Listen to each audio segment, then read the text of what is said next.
Hello, I'm Jason Berridge, President and CEO of Complex Community Federal Credit Union. We're excited to partner with Avid's To and Through Success Center. The Success Center's goal is to advise and support ECISD graduates as they navigate life after high school. In this video series, we'll be covering topics like banks versus credit unions, types of accounts, how to open them, wants versus needs, budgets, saving, planning, investing, financial aid, goal setting, credit, and credit cards. The series is made possible by a partnership with ECISD and the Avid program. Special thanks to Dr. Miri, Amy Anderson, Virginia Hunt, and Liz Gray. Why do we invest in financial capability? Because 78% of people live paycheck to paycheck. 3 out of 4, 3/4 of people live paycheck to paycheck. That means that the money is tight for daily needs like food, shelter, utilities, and little room to save or invest. Living paycheck to paycheck is limiting, and it causes added stress. Our team is committed to educating the next generation of adults to be financially capable and to help people to find financial freedom. The greatest thing you can do for yourself is invest in your education and seek further understanding of what financial capability means for you. At the end of each presentation, we'll have a question and answer session where we answer questions that we receive. But if we do not answer your question, we'll include our contact information. And please feel free to reach out to us or anyone on our team with any questions that you have. We look forward to this exciting video series. Hi, Lisa Wyman with Complex Community Federal Credit Union here today to talk with you about money management. Why money management? Well, knowledge is power, and being able to understand clear and defined goals, very important. We're also going to talk about creating better financial stability through financial literacy, how to pay lower interest rates on loans and earn higher rates on deposits. Everybody wants to do that. Understanding the art of the deal. We also want to teach you how financial literacy and financial capability can reduce stress and conflict in your life and eventually in your marriage. And we also want to help you to understand how to take advantage of the opportunities and how to have choices in your financial picture. So today, managing your money. First of all, we need to start with self-analysis. You've got to get real about your relationship with money. Are you the master? Are you the slave? We all want to be the master of our money, and financial capability provides that. You need to learn to assign a name to every single penny. It could be money that you're earning. It could be money that was gifted to you, maybe a birthday check. It could be grant money that you're receiving while you're in college. It could even be a loan. But we want you to understand that every single penny that comes into your pocket needs a name. You need to tell it where to go. You need to be the master of your money. We're also going to teach you how important it is to shop with a list. How many times have you gone to the grocery store and before you know it, you leave with a basket full of stuff that you really don't need? Well, you didn't have a list and you may have gone at the wrong time of day. Maybe you're hungry. Who knows? We're going to talk to you a little bit about that. We want to talk about spending and saving with a purpose. And then we're going to touch on monitoring your credit report. So making the most of your money. The number one way is to make a budget and stick with it. We have an entire video that we'll be presenting based on budgeting. And so we'll hope that you'll look for that one and pay close attention. Understand and separate wants and needs. We're going to take a deep dive there. Very important. A lot of times we think that we need something when it's really a want. We're going to help you to separate those things.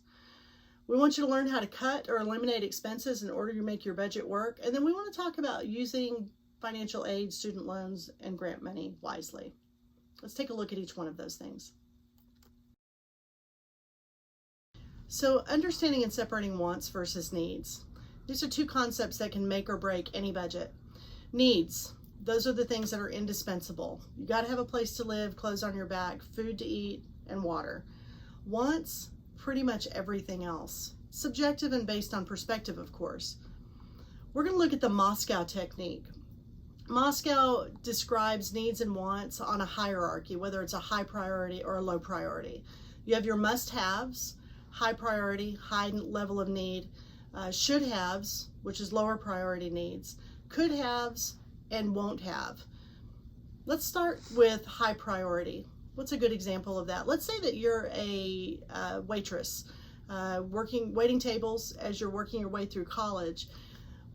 What might a high priority need be? Probably shoes. Got to have great shoes. You're on your feet all day long, and the only way that you earn money is when you're actually at work. So you got to take good care of your feet. I would say that that is a must-have, good shoes. But when does a must-have turn into a could-have or maybe even a won't-have? Let's take those shoes again. You can get a really great pair of shoes at a reasonable price. But let's say that you want that name brand. You want your favorite color. You want all the fancy things that come along with that at twice the price. That must-have, with all of those added things, really became a could-have or even a won't-have. That's where it becomes important for you to be able to discern needs versus wants. It's one thing to have really cute shoes, but if you're charging on your credit card and you can't pay it back, whole different ballgame. Let's make sure we understand those needs and wants. The next thing is we need to understand how to cut or eliminate expenses. As you're working on a budget, as you're trying to make ends meet, you need to know where you're spending your money. Are you looking at Starbucks or Folgers coffee? Fast food versus home cooking? Maybe it's a gym membership versus working out at home or even at the university or local school. Be a smart consumer. Look for coupons, discounts, loyalty programs. Do some comparison shopping. There's more than one cell phone service out there. Same thing with insurance. Even gas and groceries can vary greatly from place to place. Also look at rebates. When we did our research, we found that over $500 million in rebates go unclaimed every single year. That's 40 to 60% of Americans that don't even claim them. If I get a $5 rebate coupon on something I've purchased, you can guarantee I'm putting that rebate information in the mail and waiting for that $5 check. Apps.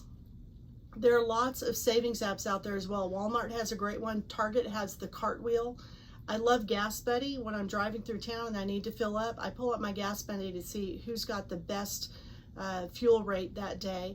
And also GoodRx if you're looking for prescriptions. It's a great place to find discount coupons. Now, looking at student loan debt, 35% of college students drop out of college for financial reasons. That's scary. It doesn't have to be that way. 69% of college students are relying on student loans. Some more statistics for you. In 2018, the average loan debt for an undergrad was $29,000. And if you were looking at med school, $162,000. That's a lot of debt to graduate with.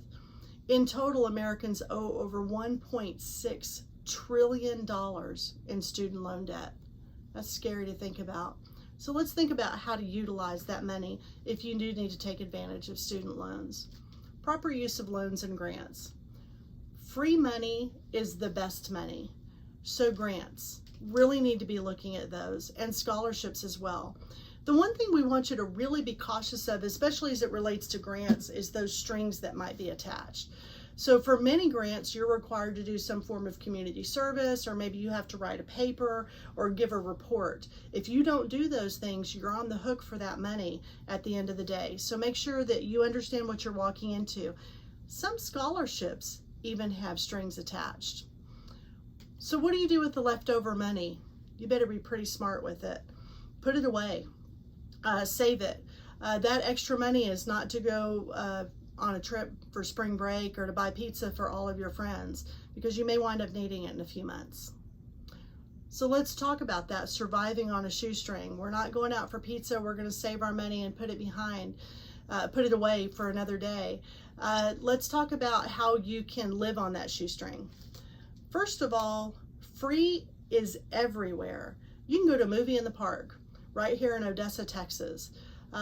There are clubs and organizations on campus that will feed you. One of my favorite stories is when I was in college, I belonged to every organization on campus that fed you. Whether it was tacos or pizza, it didn't matter. I was there because I was living definitely on a shoestring. And then look for jobs that will pay for all or part of your education expenses. Here at the credit union, we provide tuition reimbursement for our full-time employees that are seeking an education. But Starbucks, UPS, AT&T, Best Buy, all kinds of organizations out there. So if you're looking for that part-time job, that's one of the things I'd research first. And then avoid debt. Too many college students are getting credit cards and they're swiping that card. And so you don't just leave college maybe with a student loan debt, but you're loaded down with credit card debt as well. It's not a great way to start your career. So some final thoughts. Have a support network. People who know what they're talking about. Mom may give great advice, but mom may not be managing her finances well. Seek out someone who really knows what they're doing. Compare notes with others. It's okay to have these conversations. And have some accountability partners. If you're working on a budget or living on a shoestring and your friends are constantly asking you to go out and eat and you're swiping that credit card because you just don't know how to say no, have a conversation with them and say, hey, listen, I don't have a lot of money until my next grant cycle, but why don't we go over to my house and we can make pizza at the house? Or, hey, why don't you hold me accountable? Because I don't want to go any deeper in debt than I already am. Plug into a blog or two. There's some great blogs out there. One is Financial Mentor. Another one is Dough Roller. Lots of good blogs for people that are living on a shoestring like many of our college students. And here's the other thing. Never stop learning. Hi there, we're back for the Q&A portion of the program. I have Madison Hankins with me. She is the financial capability person at the credit union in charge of all things relating to financial education. Madison, welcome. Thank you for having me. I'm excited to be here.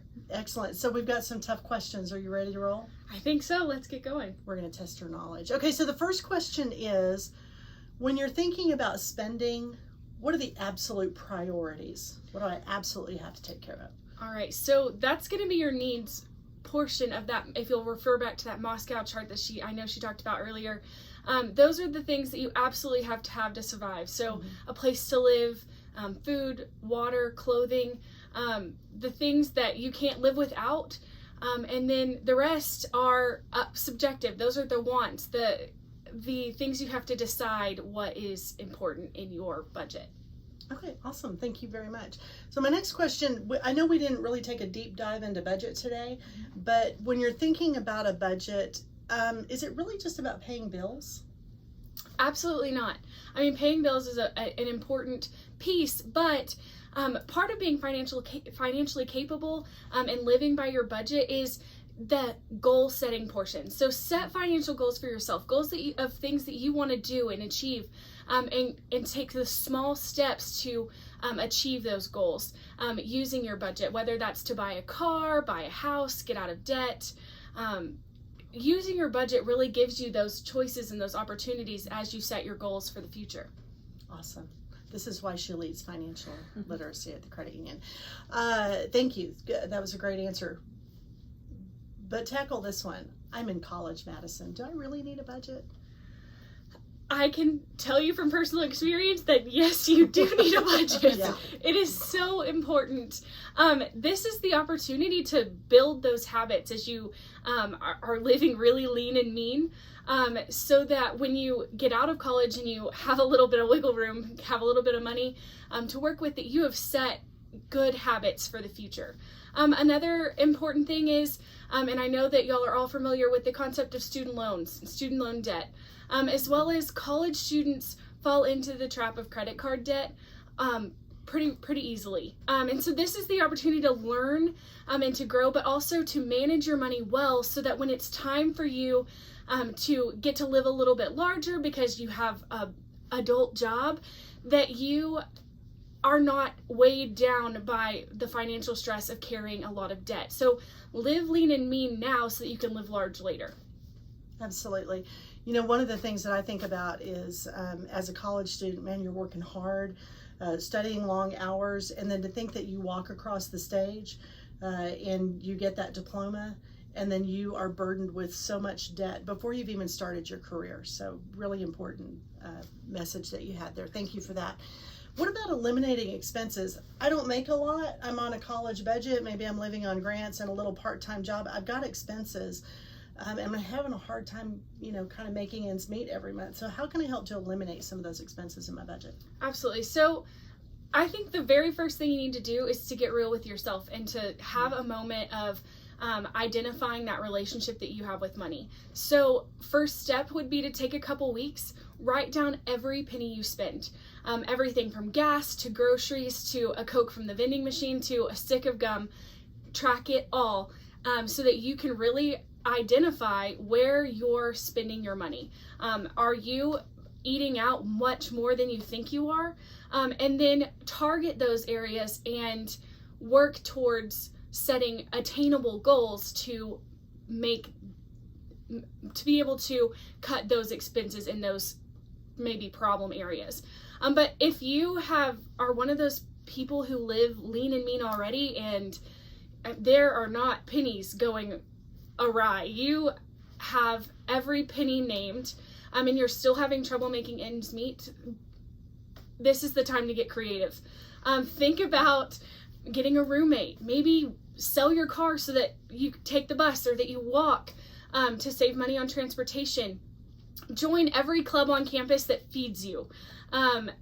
Start your own club where people bring in food and you cook and meal prep for the week. Cooking at home is going to be significantly cheaper than eating out on most occasions. Get creative, think outside of the box, and really work to live that shoestring lifestyle. Absolutely. Thank you so much for your time today, Madison. Thank you guys for joining us. We can't wait to see you next time.